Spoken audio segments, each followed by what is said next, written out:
Θωμάς Ανέστης και Μάκης Δημητριάδης. Τα δύο αδέρφια σήμερα τέθηκαν αντίπαλοι στο North που γίνεται στην Αλεξανδρούπολη και νικητής ήταν ο Θωμάς. Παιδιά, έχετε παίξει πολλές φορές αντίπαλοι στο beach volley.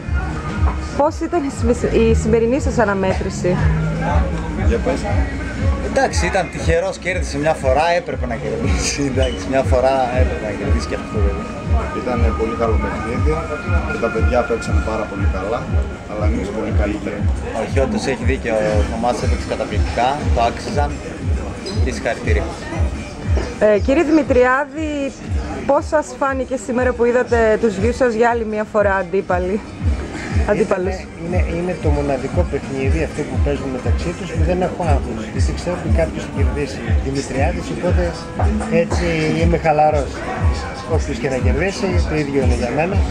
Τους χάρηκα γιατί παίξανε ένα πολύ ωραίο παιχνίδι, πραγματικά. Γιατί του χάρηκε και ο κόσμος, ήταν πολύ όμορφο.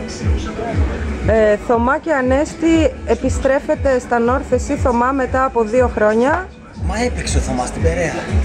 Ναι, για φέτος.